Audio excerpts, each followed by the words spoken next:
What is going on, everybody? We are back once again with another edition of Wrestling Republic's daily broadcast. It is Thursday, March 21st, a throwback Thursday. We've got a sick WrestleMania related throwback topic for you today. We're going to break down everything from last night's Dynamite. I'm getting ready for my Rock Chalk Jayhawks to tip off later tonight. It doesn't get much better than that.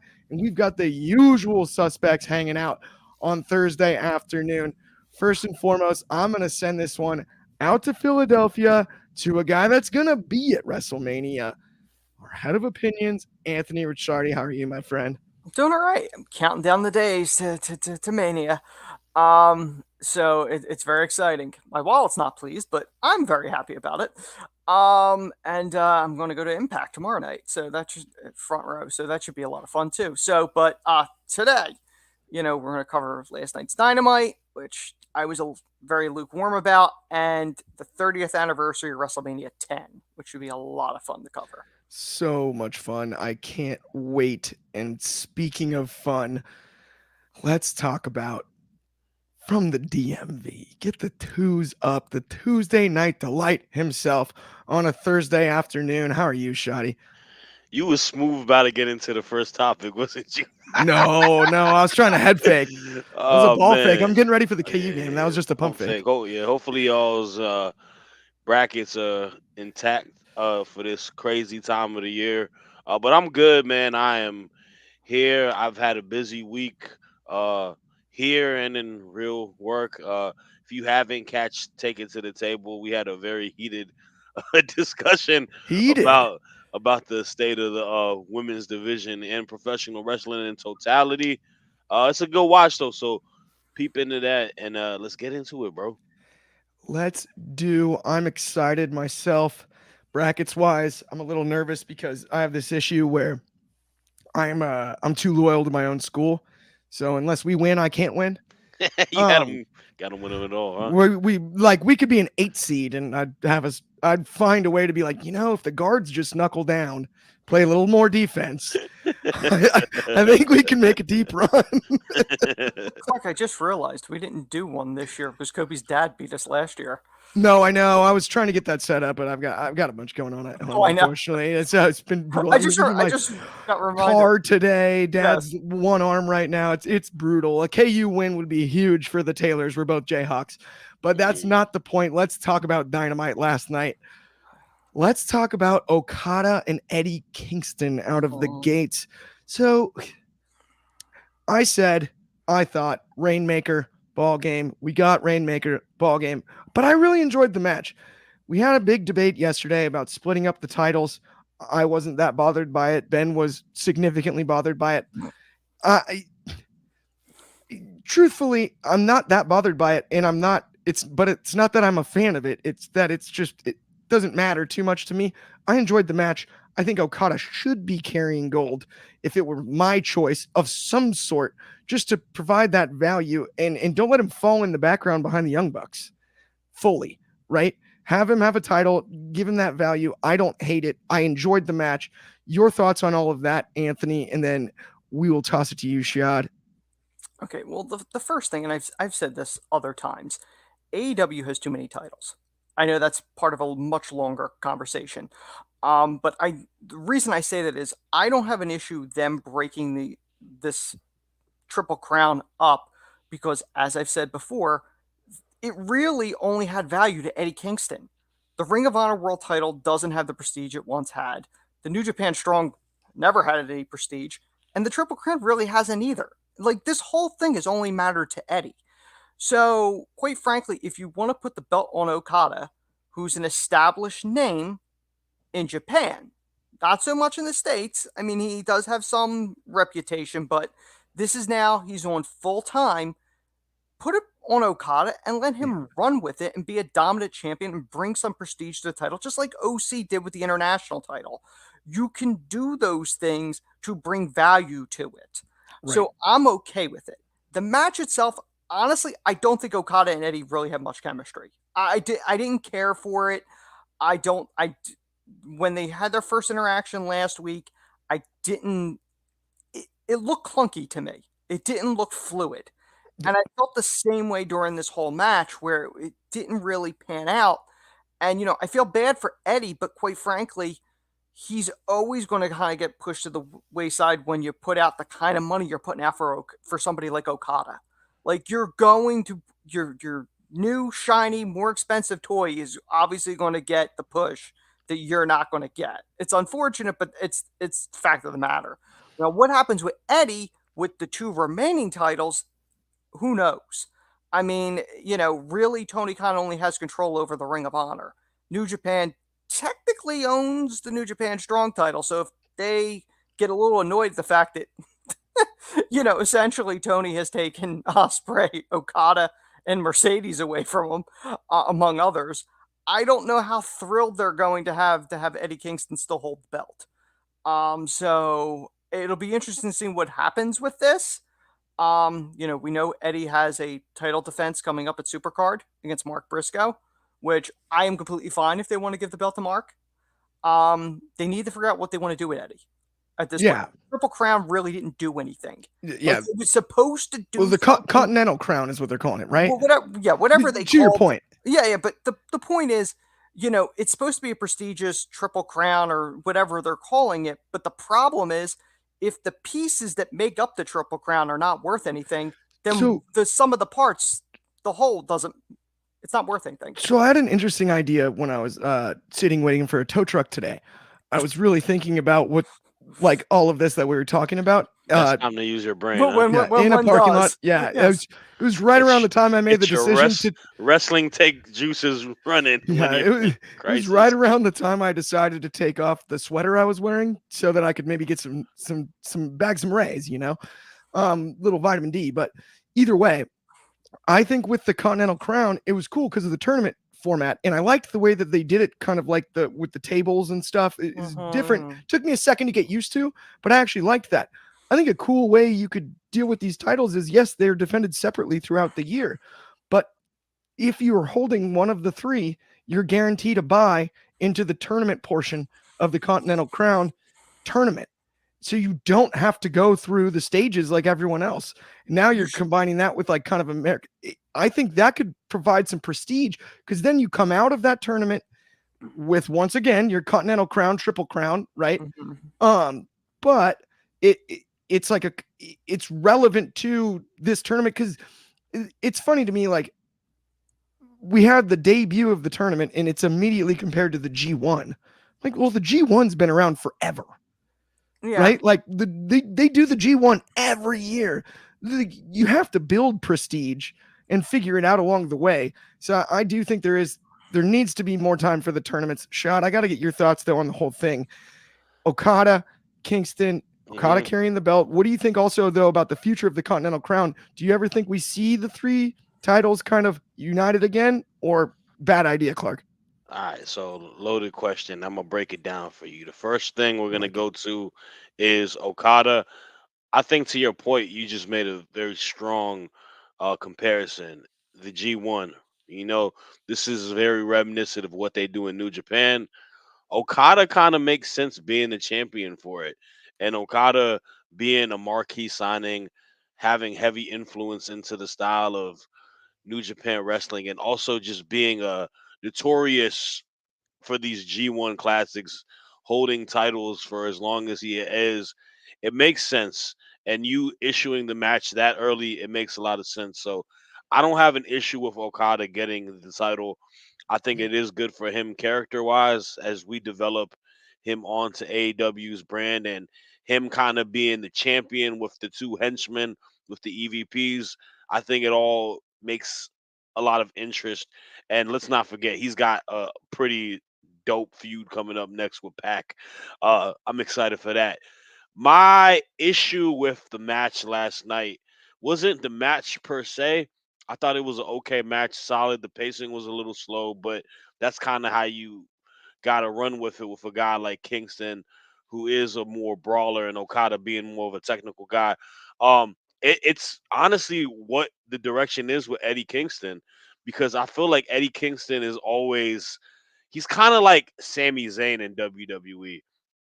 He does the marquee work you need him to do. He's over with the fans. He's great in the ring. He's great as a character. He's someone that you want to root for. But like, I don't see you as that guy. Like, you're good, but you're not good enough to be that guy. And it's a bit frustrating, man. I feel like it isn't fair to Eddie because I think he's a person that's fought tooth and nail in AEW. And I think he's a person that could be on the main event stage as a potential AEW champ down the road. Yeah. I thought, to Anthony's point, it meant a lot to him, and that's why we were rooting for him going into that tournament. Now it's short lived, very snap of a finger, and it's kind of to a point where you're like, well, what does he do now? I think what's going to happen to him is very similar to what we saw with Kenny Omega when he was the belt collector. Yeah. He's going to slowly lose each belt. It's a different story because Kenny was kind of, going crazy after he lost one. I think it's going to be maybe a story where he started in like he was on top of the world and Mhm. now he's crumbling back down. And I think that's kind of the character Eddie does have. He's an emotional guy. Uh, I love Eddie Kingston because I feel like he speaks for the man in our, like, he's a little older than us, but like a man in our age, an adult man who's gone through some ish, man, and goes through a lot tied to it. And it may go back to that, but we've kind of seen that story before. I wanted to see Eddie kind of be triumphant and be a champion. So it's a little bit of a bummer to me. I'm not mad that Okada's champ because I think Okada is viable. But yeah, we'll have to roll with the punches and see what goes on after that. I totally agree. We have so many comments to get to really quickly. I'll run through a ton of them. Tink22_54 monster shout out. Thank you so much for tuning in. As always, added he's indifferent about splitting up or keeping the titles as well. He also this is a question or thoughts just quickly. Do you think TK paid New Japan for control of the New Japan Strong title? Not totally sure and not sure it matters. Right? Not sure that one matters. The New Japan Strong title is It generally doesn't defended in the US. it And doesn't so affect them anyways if it is Well, on AEW because you put more eyes on it on maybe a AEW by small virtue. check, but I don't think that was. I think working agreement. There's another comment down here from Sonny Dalton and Sandy. I see why having the tournaments. I see about having the tournaments, but I would like AEW to try different things and develop their own identity. Trying to copy New Japan is why we were so excited in the beginning. See, that's It's difficult because I always say AEW yeah, is the Renaissance. It's everything. Like, it's a bit of everything. It's a bit of WWE. It's a bit of right, they're very much TNA, they're very New much trying to be a Japan. melting pot. They're Yeah, right. trying, but it doesn't always land. I And, get I get what they're saying. and then we had Lord Virus of Nurgle added that I think New Japan aren't bothered by AEW taking Osprey, Mercedes, and Okada due to the working relationship that they have with AEW. That does make a lot of sense. I don't think that they have an issue with that. Also, I think contract structure it's wise with it's New not Japan, it's not it's their issue slightly to it's not different. their issue to worry about though Yeah, because if it's the contractor, if you're getting an yeah, ample amount of money from another company that's better, financially, being on television. No offense to New Japan. New right, Japan is excellent. They have incredible professional wrestling going on, but that's in theory still a niche audience compared to AEW. totally. AEW is niche compared to WWE, but they're way more of a focal point. They have a TV deal It's on also a cable completely different television. market, right? New Japan is marketed mostly to Japan. Yes, they have global stuff, but realistically, they're trying to capture a very different audience than the Again, WWE and AEW, right? it's a Mhm. very small portion of the audience that is outside of Japan that is watching New Japan. Like Right. it's a fraction of a fraction that's Yeah. watching it. So you It's got to great. Real wrestling. It's great wrestling, yeah. but I'm it's not insulting it, but it's just yeah. it's a very small audience. But And then one go ahead, last thing Chip. to that. One last thing to that point. You name the people, right? Maybe outside of Okada because he's kind of that guy over there. I think Mhm. Osprey, as young as like he's 30 now, he's in the prime of his career. Right. It would be very sad to not see him on television, cable television, week by week, never getting that opportunity. So Bit of a Mercedes, talent. way too big of a star to only wrestle in Japan, Yeah. hmm So Totally agree. Totally agree. I think it was a cool move of her to do Yeah, when she had the run, but she's a star here, and that's where her audience is too. yeah. And I know, Um, and I got something about that when we get to that topic. yeah, we're But getting yeah, there next. 1 second, I'm going to throw a few comments in here first. To friend of the show, our good friend David Modge had a ton here. He said Okada wins gold! Exclamation point. He was agreeing. This was during your take there, Shad. Um, he also added, I thought the ratings would jump for the 3 hours of AEW last night, but I don't think it made ratings go up. Here's what I'll say about the rating things really quick. I'm actually going to take a second on this one because the way that I look at it is this: ratings are a fickle measure of the quality of the product because it takes a few good weeks of creative for people to start going, this is what I remember. This is what I like again. And texting their friends like, are you going to check out next Wednesday? Are you going to check out this pay-per-view? You should. If you haven't heard about it, they're on a roll right now. There's this great story with Christian Cage and Adam Copeland. Remember, they were Edge and Christian in WWE. That's how that goes down. You can market as well as you can, and you can book it as well as you can. But the way fans do drive this, there's no doubt about it. And the IWC isn't, I think, the most accurate representation of wrestling fans as a whole. It's not. But when things start rolling, just like they were for AEW out of the gates, it's easier because you get the spiderweb effect of people telling their friends and family, hey, I'm just going to watch the pay-per-view, I'm going to have my friends over to watch the pay-per-view. And then they could watch the weekly show again, or maybe lapsed fans you bring back. There's a lot more to it than just simply it's either here or there with the ratings. You also have to keep one thing in mind. TV ratings are not what they were 20, 30 years ago.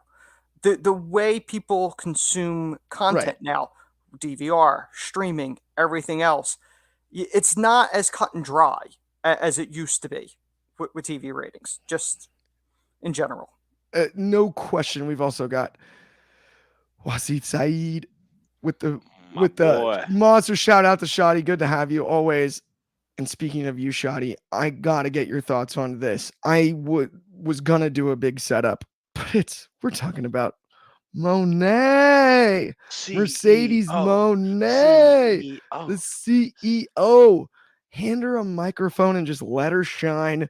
Am I right or am I wrong, Shoddy? Talk to me about it.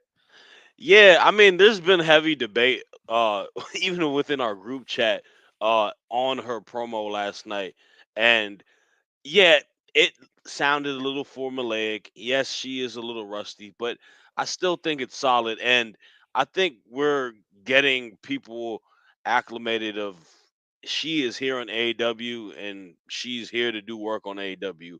Uh to the point that we mentioned earlier, I think a big part about Mercedes and with her working relationship in Japan is that she's emphasizing on going global.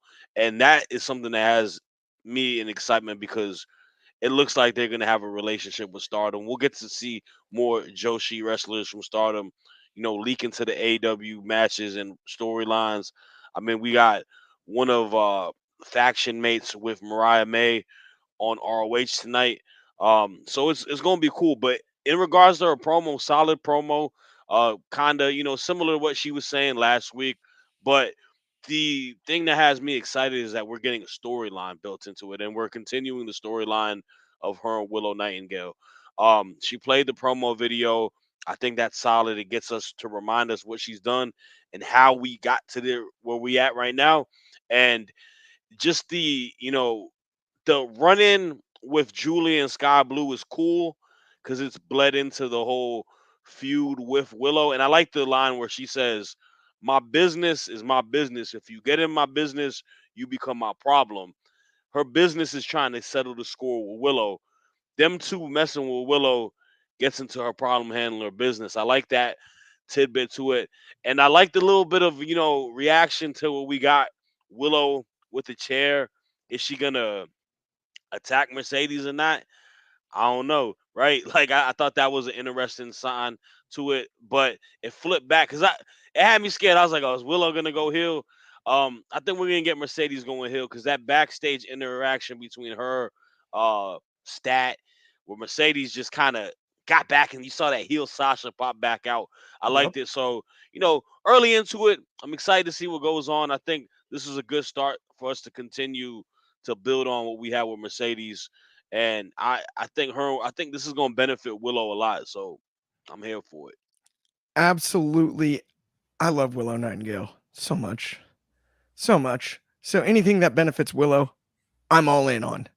There's no question about that. That's an easy one for me, but we got to keep going because we went long on Okada, of course. Let's talk quickly though about how about one of my all-time favorites. And you can make fun of me all you want, but I eat my chips and say my prayers. I am the world's number one Hookamaniac. Hookamania is gonna run wild, and he beats Jericho via small package. Maybe a setup for a showdown down the road with the self-proclaimed man from Aberdeen, Washington, known as Mr. Small Package, Bryan Danielson. The self-proclaimed. I don't hate it. Couple of grapplers going at it. Say what you will about the match last night, but Hookster Danielson, why not, Anthony? All right, I'll make this quick. Hook carried old Jericho. Jericho should not be wrestling anymore. I think his last great match was Ospreay and All In. That's when he should have retired. This was horrible. I felt like I was constantly watching them. Hook waiting for Jericho to get in position to do the spot, or Jericho to get in position. It looked too telegraphed. The whole thing. Jericho looked horrible in there. It should be a big accomplishment for Hook to get him more over by beating a legend, a future Hall of Famer in Jericho. You're not really beating Jericho. You're beating old, dilapidated Jericho the same way the Hardys are dilapidated. Like, it's to the point now where Jericho should not be on there every week. Like, you have a locker room full of talent, men and women, that are more capable to have a better match with Hook than Jericho. Go away now. I hear you, but I mean it's another notch on the Hookster's resume, and I think it is along the way to a grappling showdown between Mr. Small Package Bryan Danielson and the Hookster, and I can't wait for it. That's what I want to see. Wednesday night Dynamite or Saturday night. Collision. Put him in a main event, give him a bunch of times. Danielson can make this kid look outstanding. Yes, because Danielson can go. And still go over. And that's, I hope that this is a build to that in some way. Because I really do think Hook has a special kind of charisma. We always talk about building new stars. He is quiet. To me, he's the character from the old school high school movie that sits by the lockers by himself, doesn't really bug anybody, but if you bug him, he's one of the nastiest guys at the school. You're talking about the guy from in detention at Breakfast Club? Is that what you're talking about? No, he doesn't even get in trouble. Arguably, he's too quiet to get in trouble. And then if you cause trouble with him, that's where you have a problem. I think that's the future for Hook, as far as I'm concerned. But we could spend a lot of time on Hook if we wanted to, which I kind of do because I like Hook so much, but we're not going to. In fact, I'm going to talk about, you guys ever been like, dude, I just want to see more Wrestling Republic, and wrestling content in general. And you're like, all these links, all these different social media platforms, all these different places you have to go. How about all in one place? How about it? Our partners over at Next Level, absolute legends. They've done an amazing job. All you got to do is click a link. Super simple steps. We've got a sweet giveaway going for Mania, and that's the first of many. So if you don't win that one, you might win the next. But go to nxconnect.me/Wrestling Republic to see all of our content across all platforms, linked all in one place. Easy peasy lemon squeezy for everybody who's worried about it. Go do it. Have some fun. If you already have, thank you, by the way. Much appreciated. That's important. We had a tag team match in the women's division, AEW women's division. The often Ben Allison complained about. Shout out, Ben. That's not a knock on Ben, but the often complained about AEW women's division. I really liked this match. It wasn't as long as I wanted it to be, but I mean, Purrazzo and Rosa are a fun combo. I really love Thunder Rosa. And like after listening to her on Busted Open for the last year, I feel like she gets way too much hate over one episode of reality television and what happened with Dr. Britt Baker. There were some people in the comments bringing up DMD, and don't get me wrong, I'm a huge DMD fan too, but I'm a fan of both. We had a jackknife pin from Thunder Rosa on our current world champion, Toni Storm. This is you are either muted or you're not, Shad, but I am tossing it to you. What happened to your sound? Oh, your sound went. No. Audio issues. No, we can't. I can totally see you're talking, but we can't hear you. Can you hear me now? Yes, we can hear you now. Good. Hold up. All right. I'm as long as y'all can hear me. I thought this was a solid bout overall. I think the thing that has me most excited is that we're gonna get a potential feud between Deonna Purrazzo and Thunder Rosa, alluding to it to the end. I thought it is something that we need with Deonna. I think Deonna works better as a heel than a babyface. I love her, reaction to be like, this girl got the pin and I didn't get the pin. Thought that was interesting. It was a bit of a quick sprint of a match. Toni Storm did get pinned, which is always interesting to see the champion get pinned in matches like this. But I think we're building up potential competitors and we're putting Thunder Rosa in a place that she needs to be. Thunder Rosa is a main event talent and she should be there for the AEW Women's Champion. So, yeah. Yeah, I agree. Rosa is an icon when it comes to this. And I'm gonna try to fix my audio real quick. No, go for it. I'm gonna toss this one to Anthony really quickly too. We're talking about Swerve. We're talking about Samoa Joe. We're talking about Don Callis. Yep. Wild promo segment. Anthony, nobody better to talk about those three than you. What do we got going? Yeah, I think Swerve and Samoa Joe, it's a compelling story. You want to see it. Joe's a phenomenal champion, the toughest guy going, and Swerve is the guy, the people's choice. They're behind him. They want to see him win the title. This is a problem that I think AEW has, where they'll have something solid like this, and they think, well, we'll just add more to it. It'll make it better. Don Callis and Takeshita are not needed for this. Like, nobody wants the curveball of Takeshita thrown in this. The same way that Hangman shouldn't have been in the other one. People want Hangman was in that one to take the fall. As much as I like Don and I know you want to push him with Takeshita, that's fine. You could push him. Heck, make him go after one of the other titles or something. But putting him in the middle of the world title thing makes no sense. I don't know if have they already given up on the rankings because it was like, the rankings. No, they did. The rankings are gone. Yeah, so that was like a 1 week thing. It so was how's a anyone nice try. Relax. It wasn't necessary. The rankings were a joke. Gave it a shot. Just like the brand split's a joke with WWE. They don't take it serious. Don't try something if you're not going to take it serious, and they didn't. So like just Doink the Clown and Dink. I mean, you could go the whole 9 yards with that. Mantar, we can go on and on, but young company, man, give them a break. Come on, you can't lean to the young company forever and a day. You'll be set. They're almost 5 years. Come on. But Swerve and Joe is the smart move. That is the smart move. Takeshita's a roadblock. It's a speed bump on Swerve's way to the title. Essentially, is what it is. Totally agree with that. And not only that, we've got, as I bring Shad back, hopefully with the audio. Oh, he's got it. I'm back. Can y'all hear me? Back. Dude, and look at you getting mad support in the comments. Facts, Shoddy, from Andy Borey, and then Peter Faria. Facts, Shoddy. Pierce Kiernan, good friend of the show, too. Evening Brothers. Good to see you, Pierce.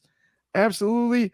Sonny Dalton and Oh Sandy. man, And my mic wasn't working when I did my Tony Storm impression, man. but you can hear everything else. Team Yeah. 2254 has a bunch of great comments on Instagram too. Swerving Joe's money. Sonny Dalton and Sandy's having a blast too over there on Insta with the last time the women's division was relevant was the Rosa DMD rivalry, the lights out match. That was great. And it's weird, it gets overlooked. Best women's feud that they've had. David, speaking of friends of the show, David Modge is back. Yeah, Shotty's back too. Let's get into our co-main event of the evening. As far as our topics are concerned, Yeah. who's going to quit? Someone's going to quit. It's I Quit in Toronto. Christian Cage, Adam Copeland, one of the greatest tag teams of all time, hating each other, hitting each other. I love it. Christian quit. I'm all over it. I have no issue with it in Toronto. Got to see Spike. Heck of a moment. Spike made his delightful debut. But I can't lie, my favorite spot that I've seen in a long time may have been, and I might get made fun of for this, but so what? I'm a nostalgic sap. The hockey fight in the penalty box. I love that too. I'm not gonna lie to you. That's such a good way to like get the crowd, put the rival team's jersey on. Putting the Bruins jersey on, and then he's got the Maple Leafs jersey, and then it's just slug. And my favorite is Copeland and Christian are so dang good. They like made it look like a hockey fight where it was just swing, and then the exchange ended with the uppercut. That's every hockey fight we've ever seen in our lives. That's hockey fighting 101. Like the brilliance just of like the little stuff of like that spot tickled me. 12-year-old Clark was literally losing his mind at that one. Like that, it was hilarious. I enjoyed the match all around. Shad, I'll ask you your opinion on it. How did you feel about it? The TNT title part of it is interesting. Yeah, it is interesting because I don't think it necessarily is like anything that matters within the feud. Like, truth be told, I think the TNT title is like the most minute part of the entire feud and match between Edge and Copeland and Christian. I will get this right at some point. I'm sorry. He's not Edge anymore. Taz even messed up, so don't kill me, comments. But I liked it, man. I've liked every match that these two have had against each other leading into this feud. These are two of the best for a reason. These are two veterans for this exact reason. They make that in-ring chemistry is unmatched. The storytelling is unmatched. And this type of match is just so fun. The Christian heel character is so fun. I know Ben loves him a lot. I'm not willing to, call him Pops just yet, but he's in his bag right now as a heel, and having a silly fun like that within the street fight, but also having a lot of chaos and all of that. It makes a lot of sense. I like that they were able to even the odds. Daniel Garcia and Daddy Magic, coming into place. They do matter in the storyline too because they have some, unfinished business with Mr. Christian as well. And the ending, I thought the ending was very, very good. I think Edge going out on top, Copeland going out on top is the right way to go with it. Now, it's where we go from here. I'm kind of curious to see, like, do they back off from each other for a little bit? Do we kind of get away with them? I would do that in particular. I would kind of not have them touch. Um, I'd have Edge, go through an actual title reign. May not be needed the longest title reign. Go through a title reign. Go against some meaningful opponents. This is what I want to see. I want to see him mix it up with some meaningful people. I want to see him mix it up with the Jay Whites, the Claudios, whoever it may be. Guys who got some notoriety in their name, and potentially meet his match at the final heel that it may be. And that's when Christian comes back and he aligns with Edge, and that's when they reunite, and that's when we get the Edge and Christian final tag run to end it off. So I think they're positioning themselves in a good way, unless jarring, anything crazy happens. But overall, fun stuff was the highlight of last night's match. I mean, I ain't gonna say anything bad about Cope and Christian, man. These Yeah, guys, I so got good. we on borrowed time with how they are in their career and age. Like them being able to entertain us that well is magnificent. So I love everything you said there, and I have an amazing idea on what we do from here. And we got a bunch of comments on Instagram about it. Sonny and Sandy was adding like, so what do we do going forward? Do they tag, go separate? You covered a lot of that. And then I had this light bulb, and I was like, this is how you do it. I think even though Okada just won that title today, the Young Bucks need to sort of sick Okada on Edge and then figure out what's going on with the Elite. And once Christian comes back from injury, as Edge has been being not really benefited, I think Christian needs to go away for a minute. So essentially, you have Nick Wayne, Killshot, I'm Luchasaurus, whatever you'd like to call him, remove themselves from the situation with Mama Wayne and run as an independent unit here. Christian goes away a little bit for an injury. Edge has a run. Okada targets him at the behest of the Young Bucks. Okada takes the TNT title, adds it to maybe his collection on his way towards Kenny Omega. Then you have the Bucks torture Christian and Copeland to the extent in the way that he who should not be named, VKM, tortured Shawn Michaels and Triple H for their reunion tour, where their backs are against the wall individually by the same force. The same person is bewildering them, making them at a disadvantage in every single match that they strap up for. And then they realize if they go back to back, they have to fight both. And we end up with Bucks versus ENC versus Copeland and Cage. I like that. I am so all over that in every way possible. And you have the Bucks as the champs at that point, and you have them beat them for the title. I like that idea a lot, actually. Very similar to the way that DX was reunited. You know, Vince started targeting Triple H and Shawn separately, but we always knew that they didn't like each other because of their recent rivalry post SummerSlam and the 3 stages match and Elimination Chamber and all of that. We were very aware of that, just like we are right now with Copeland and Christian. If the Young Bucks play that authority figure in a way, sick Okada on this title, Edge defends it a few times, put that on Okada, and then the Bucks can't stop putting their hands in the cookie jar, messing with Copeland and Cage to the extent that they have to reunite, back them up, because that's the babyface run that you could get out of Edge and Christian, Christian and Copeland, but that's something we've never seen them truly do, is a babyface tag team run. They were never that. They were lovable, and the 10-second pose is like my favorite, but you know, that's 7-second pose. Sorry. But it's, I like the idea of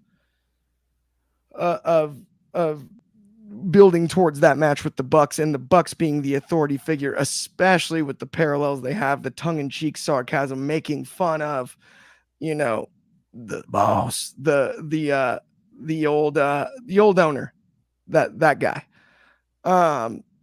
But it's also Throwback Thursday, and we promised you a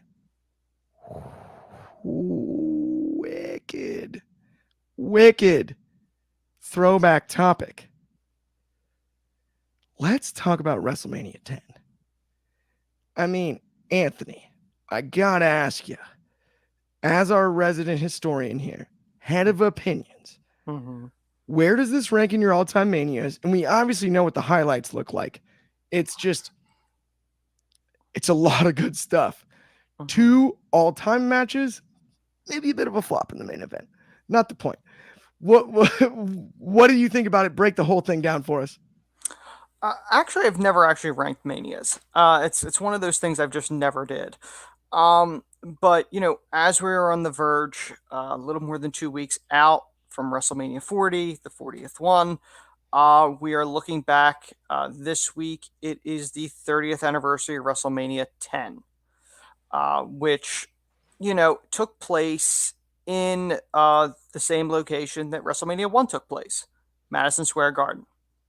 WWE's storied home, spiritual home, whatever they want to call it. As a whole, not a great card when you look at it from top to bottom. However, there are two matches that have stand the test of time. One being Bret Hart against Owen, his brother, which is the first time that two brothers had faced each other at WrestleMania. As years have gone by, we've seen Matt and Jeff Hardy face each other, and this year at WrestleMania 40, we will see Jay and Jimmy Uso. Keep that time-honored tradition. I think somebody said it's every 15 years because I believe Jeff and Matt was 25 and this is 40. Something like that. I forget what the exact figures were, but the story going into this was that Owen was the younger brother that was sick of living in Bret's shadow. And they delivered an absolute classic. Now, there's a debate on whether or not Owen was actually better than Bret. I know Shawn Michaels has said he thought Owen was better than Bret because Owen was more versatile. Owen would do different things. Bret was very, methodical.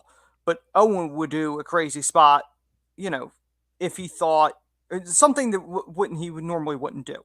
Not crazy as in Darby Allin going through glass, but something that would not be in his normal repertoire. So Owen beats Bret and declares himself the King of the Hearts because he beat the patriarch of the family in Bret. The other famous match, but before I get to that, Bret would go on to win the title that night off of Yokozuna. But again, the Owen match is the one that's more fondly remembered.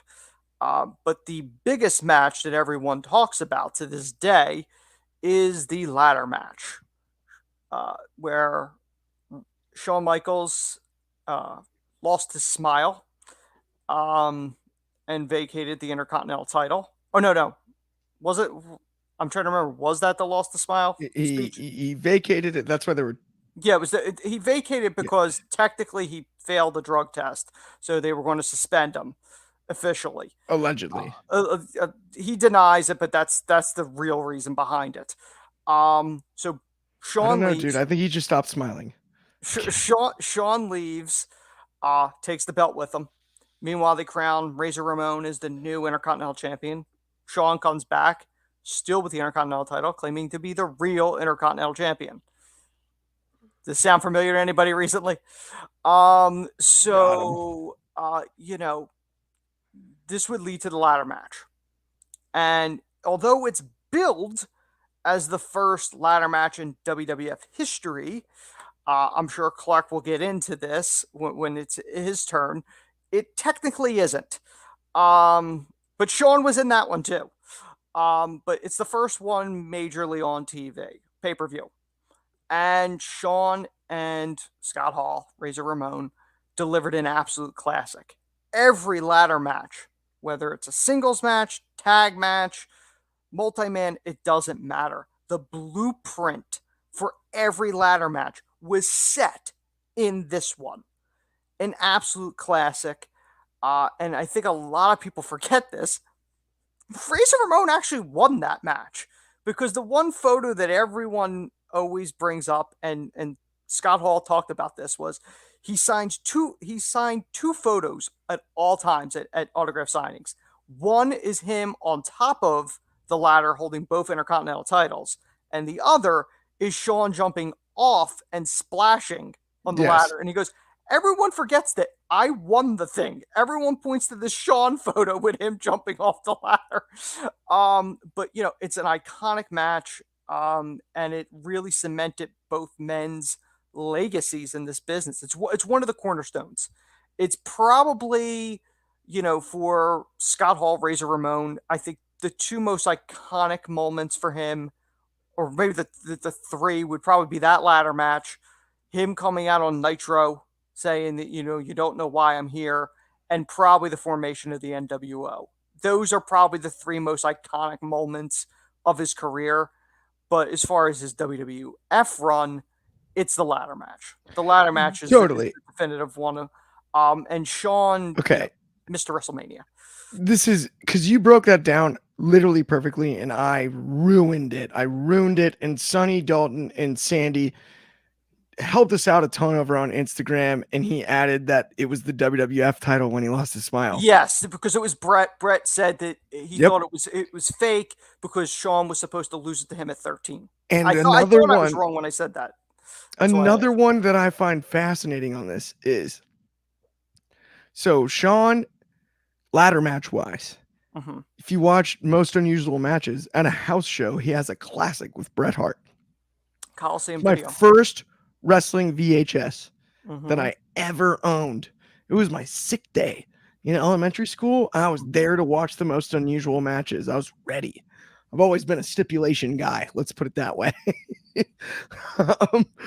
But it is funny because when we think ladder match now, I think often we think TLC. Jeff Hardy comes to mind. You look at his record in ladder matches, not so great, even though he is outstanding. Spots live forever, though. Right? Like spots live forever.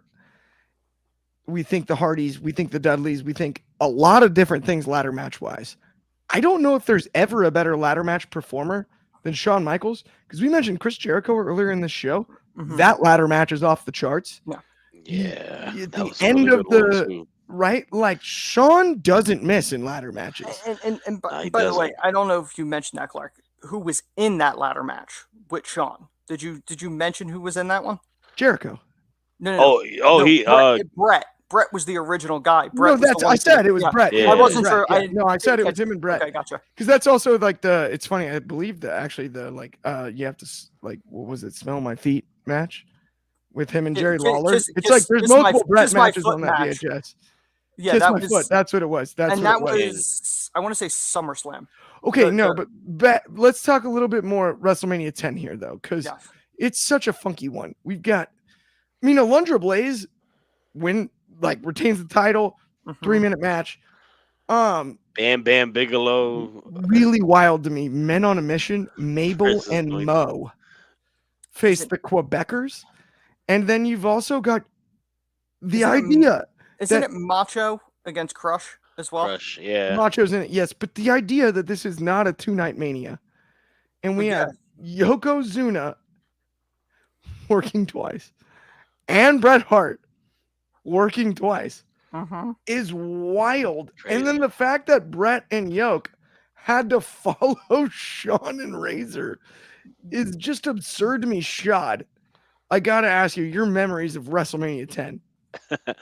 It is one that I probably watched it a lot younger in my age, but I did watch those two particular matches this past week due to the anniversary of it this week and just the notoriety of those two matches. And I don't want to repeat a lot of what Anthony said, but it's one of those things. Those are two trailblazing matches in their own respective manner. As a singles ladder match, the whole storyline going into it, Razor, in my opinion, being arguably the most decorated Intercontinental champion of all time, you can argue, and then Michaels just being the GOAT. They really put on a fun match, and it still lives to the test of time. You can still watch it to this day and still be thoroughly entertained by it. And then Owen and Brett, man, the battle of the two brothers, two technical savants in their time, that match is incredible. And we fast forward, and I didn't even realize the timestamps were like that, which is pretty crazy. So Julius and Brutus, be ready in 15 years. But Jimmy and Jay, they got big shoes to fill next week, in 2 weeks at Mania, man. That is, I think Owen and Brett is the best brother match thus far that I've seen Mm-hmm. compared to the Hardy one. Like I think that one is like really up there. And I don't know if Jimmy and Jay are gonna be able to surpass that, honestly. They may not be able to, but it's big shoes to fill.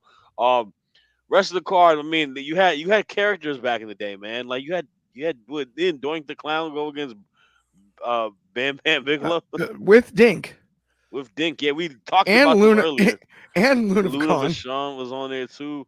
Doink the Clown, I used to be terrified of him as a child, man. I ain't gonna lie to Same. you. Not a fan. He used to scare me. And yeah, it's crazy to just see like like just how different it was. Like people complain about rosters like being too big. Like at least you alleviate things like this happening, like people working multiple times Dude, because you ain't had enough heads to be on there. to me, Shoddy, to me, the funniest match on the card. Yokozuna working twice is insane. when you It think is. about No, it. David Mod commented that too. I was going to show that one. I'm like, it is so funny. Like his wild look now down the line, the same bloodline working just as hard now. That is True. actually a cool Good fact. That's a great point. Keep in mind, Yokozuna might be the only guy that has worked twice in one night at a Mania. Twice. Because he also did it when he faced Bret Hart And Hogan. Arrived to beat him in a back-to-back match. The ultimate robbery. Yes. Okay, my favorite match on the card, though, and it's not my favorite match bell to bell, obviously, but the one that just cracks me up is the fact that Earthquake defeated Atom Bomb in 35 seconds. The name, yeah, that's true. That was the 90s. one of my favorite, one of WrestleMania of all places. But a part of that was Macho Man talked about. I think Scott Hall mentioned this because they did the ladder match, which they went long, which probably shortened the rest of the matches, including the Atom Bomb match. Macho Man said, he goes, "Great match, but I'm mad at you guys because now my match had to get shortened because the ladder match went like 10, 15 minutes, I think, over, something like that." 100%. I mean, yeah, his match was pretty short. If I'm mistaken, it was like everything had to be cut because of that. We got a comment here too on Instagram from Sonny Dalton and Sandy. He says, "I'm 35 and I remember everything." And I'm like, dude, I'm 32. This is the 30s guy crew over here on Thursday. And I didn't rhyme that intentionally, but I've probably been bonked in the head too many times to remember everything perfectly. But I do remember it well. I will say that for sure. And we appreciate you tuning in always. I mean, this is an iconic card. 10. So my very first wrestling show live was 12. But it's funny because in hindsight, 10 is such a big deal. It is. But it's also the one thing that we could almost do an entire throwback topic on is this is the day they decided to bury Lex Luger. Because Lex was being primed to be the next Hogan. Yeah, the Lex Express and everything. They decided on this day, nope, it's not going to happen. He goes to WCW. And it's funny because there's been a lot of WCW Mount Rushmore debates lately. And that's not what this throwback's about. Mm-hmm. But I have a hard time keeping Lex off of that one. Ooh, that's a tough one. Despite how good of a how green of a worker he might have been considered in WWE. I'm a big Lex fan. Didn't have the deepest move set or the most going for him when it came to that. But he had a lot of other stuff going for him. Yeah, it is fascinating to me that they flew him onto an aircraft carrier to slam Yokozuna. Yeah. Then had him put Yoke over and Yoke put Brett over. Yeah. I mean, and remember, this is not that far away. Brett and Lex feet hit at the same time. It's such a funky. I to this day wish I could be a fly on the wall when the booking discussion was happening. Are we doing WCW Rushmore? Is that where we're going with this? Oh no! I was actually more thinking we can knock it out real quick. How did we land on? Do you want to do WCW Rushmore now that we're here? I Yeah, mean, let's go. you mentioned it. We've been down this road before. I'm willing to do Okay. it. We got a Let's few do it. minutes to kill. WCW Rushmore, that's 4. Just Yeah. like the mountain in one of the Dakotas. Yeah, we've done this. I've only been once. Okay. It's just a mountain. And it's Okay. really crowded. But it is cool how they carved it. Mm-hmm. Mount Rushmore, WCW. Anthony, you want to go first? Yeah, sure. Flair, Sting, Goldberg, DDP. Ooh, I like that one a lot. Shoddy, you got your 4? I gotta go Hogan, Flair, Sting. I probably put DDP at 4. DDP. I like that. Okay, I'm going to be a little bit wild on mine. We expect nothing less. I am going with Sting. Mm-hmm. I'm going with Luger. Okay. Mm-hmm. I am going with DDP. Okay. And then my 4th is Kevin Nash. Okay. I can respect that. It's not a bad one. Because I don't think Kevin Nash. So Sonny Dalton and Sandy added Vader, old school to WCW. I'm the biggest Vader fan ever. Famous story about me, not famous, infamous. In fact, it's really not even infamous. My mom made a paper mache Vader pinata for me for my 5th birthday party, and nobody like understood who it was or what it was.